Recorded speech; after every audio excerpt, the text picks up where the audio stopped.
శ్రీ గురుభ్యో నమః. శ్రీమాత్రే నమః. మా భక్తి టీవీని ప్రోత్సహిస్తున్నటువంటి మా ప్రేక్షకులందరికీ ధన్యవాదాలు తెలియజేస్తూ 14 సెప్టెంబర్ నుంచి 20 సెప్టెంబర్ వరకు గల కాలానికి రాశి ఫలితాలు ఎలా ఉన్నాయో తెలియచెప్పుకుందాము. ముందుగా గ్రహస్థితులు. వృషభ రాశిలో చంద్రుడు ఉన్నారు. ఇక గురువు గారు మిథున రాశిలో, శుక్రాచార్యుల వారు కర్కాటక రాశిలో, రవి బుధ కేతువులు సింహరాశిలో, కుజుడు తులారాశిలో, రాహువు గారు వచ్చేసి కుంభరాశిలో ఉన్నారు. ఇక వక్రించినటువంటి శని గారి యొక్క స్థితి మీనరాశిలో ఉంటూ ఉండగా వారాంతంలోకి 20వ తేదీ సెప్టెంబర్ నాటికి ఏ ఏ గ్రహస్థితులు మారి ఉన్నాయి అంటే చంద్రుని యొక్క స్థితి సింహ రాశిలోకి వెళ్ళి ఉన్నది. అలాగే రవి బుధుల యొక్క స్థితి కన్య రాశిలోకి వచ్చి ఉన్నది. ఇక శుక్రాచార్యుల వారి గారి యొక్క స్థితి సింహరాశిలోకే వచ్చి ఉన్నది. ఈ గ్రహాల యొక్క మార్పు ఏ విధమైన ఫలితాలను ఇస్తుంది, గ్రహ సమ్మేళనాలు ఎలా ఉన్నాయి, అలాగే గ్రహ దృష్టులు ఎలా ఉన్నాయి అని ఒకసారి పరిశీలన చేసినట్టయితే రవి బుధులు బుధ ఆదిత్య యోగంలో యోగిస్తున్నారు. కన్య రాశిలో బుధుడు ఉచ్చలో ఉంటారు కాబట్టి చాలా అద్భుతమైనటువంటి ఫలితాలు ఉంటాయి కన్య రాశిలో. ఇదొక విశేషం కాగా శని గారి దృష్టి పడుతోంది. ఇది మరి ఒక విశేషం అవుతూ ఉన్నది. వైద్య రంగంలో చాలా మంచి మార్పులు జరుగుతాయి. కొత్త కొత్త మందులు వస్తాయి. వైద్య పరిశోధనలు ఫలిస్తూ ఉంటాయి. వైద్య విద్యార్థులకి కానీ, వైద్యులకి కానీ, లేదా వైద్యానికి సంబంధించిన వ్యాపారస్తులకి కానీ, అంటే మెడికల్ షాప్స్, ఈ ల్యాబ్స్ ఇవన్నీ ఉంటాయి కదా, ఇలాంటి వాళ్ళకి కానీ చాలా అద్భుతమైన ఫలితాలు ఉంటాయి. ఏ ఏ రాసుల వరకు ఉంటాయి అనేది రాసుల వివరణలో చెప్పుకుందాం. అలాగే శుక్ర చంద్ర కేతు ఈ 3 గ్రహాల కలయిక ఇక్కడ సింహ రాశిలో జరుగుతుంది. శుక్ర చంద్రుల కలయిక మంచిదే అయినప్పటికీ కేతువుతో కలిసి ఉండడం కానీ, రాహువు గారి దృష్టి ఉండడం కానీ అంత మంచిది కాదు. కాబట్టి కళాకారులు జాగ్రత్తగా ఉండాలి. అన్యోన్య దాంపత్యంలో ఉన్నటువంటి భార్యాభర్తలు కూడా జాగ్రత్తగా ఉండాలి. నిత్యం కలహించుకునే వారికి ఇంకా మనం చెప్పేదేం లేదు, ఆ కలహాలు అలాగే వెళ్తూ ఉంటాయి.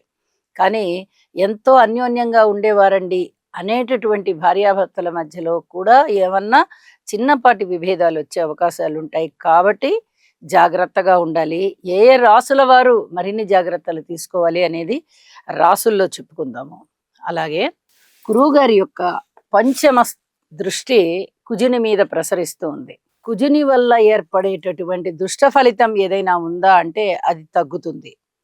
అది ఎవరెవరికి తగ్గుతుంది అనేది రాసుల వివరణలో చెప్పుకుందాము. ఇక వారాంతంలోకి వెళ్ళేటప్పటికీ ఇవే జరిగి ఉన్నాయి కాబట్టి ఇక రాశి ఫలితాలు తెలియజెప్పుకుందాము. వృశ్చిక రాశి వారికి ఈ వారం రోజుల కాలము గ్రహస్థితులని పరిశీలన చేసినట్లయితే 7వ స్థానంలో చంద్రుని యొక్క గమనము చాలా చాలా బాగుంది. 9వ స్థానంలో శుక్రాచార్యుల వారు బాగున్నారు. 10వ స్థానంలో రవి గారు బాగున్నారు. బుధ ఆదిత్య యోగము బాగుంది. 4 గ్రహాలు అద్భుతమైన స్థితిలో ఉంటూ ఉండగా వీరికి కొంచెం అనుకూలమైనటువంటి ఫలితాలే వస్తున్నాయి. అయితే జాగ్రత్తల అంశాలని ముందుగా చెప్పుకున్నట్లయితే మాతృవర్గ రీత్యా అధిక జాగ్రత్తలు తీసుకోవాలి. గ్రహణము మొన్న 7వ తారీఖునే అయింది కాబట్టి 1 నెల రోజుల వరకు ఈ గ్రహణ ప్రభావం ఉంటూ ఉంటుంది. కాబట్టి 4వ స్థానంలోనే గ్రహణము పట్టి ఉన్న కారణం చేత కొనుగోలు అమ్మకాల విషయంలో కానీ, మాతృవర్గ విషయంలో కానీ, విద్యార్థులు విద్యకి సంబంధించిన విషయంలో కానీ, లేదా ఉన్నత విద్యకి సంబంధించిన విషయంలో కానీ తగిన జాగ్రత్తలు తీసుకుంటూ వెళ్ళాలి. ఇది చాలా ముఖ్యమైనటువంటి సూచన. అలాగే సంతాన రీత్యా కూడా పూర్తిగా ఓర్పు కలిగి ఉండండి.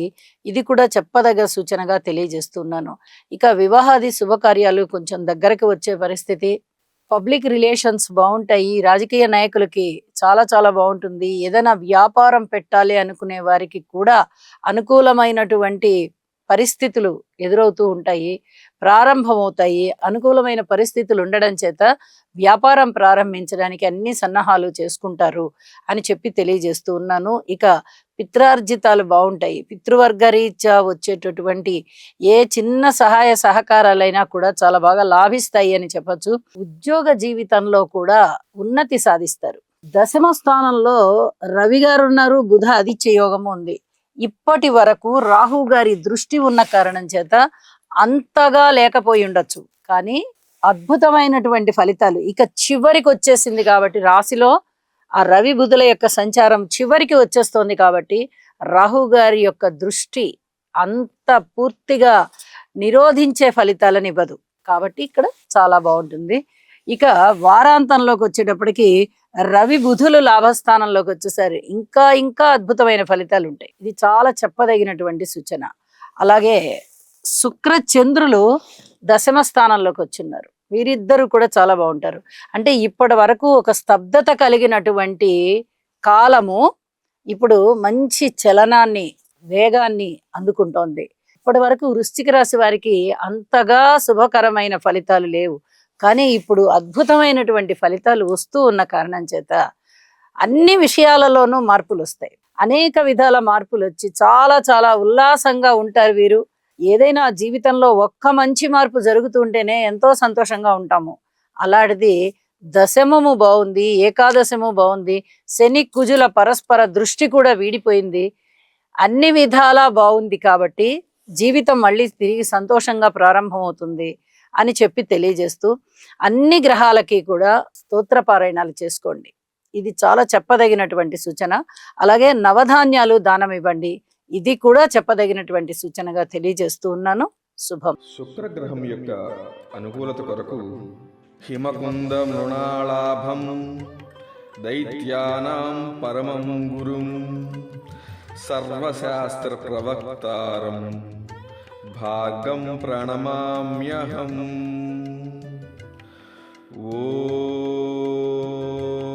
ఓం ద్రాం ద్రీం ద్రౌం సహ శుక్రాయ నమః.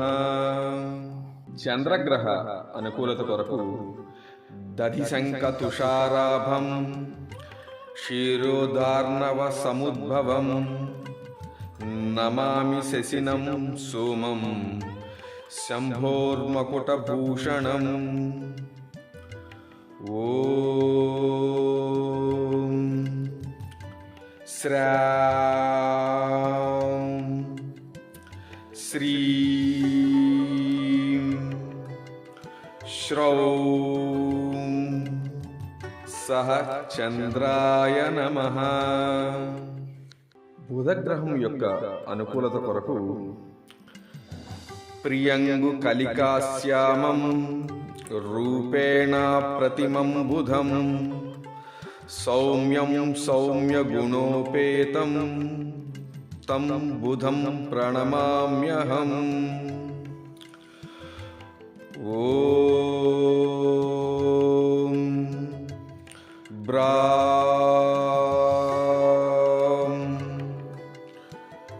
బ్రీం బ్రౌం సహ బుధాయ నమః.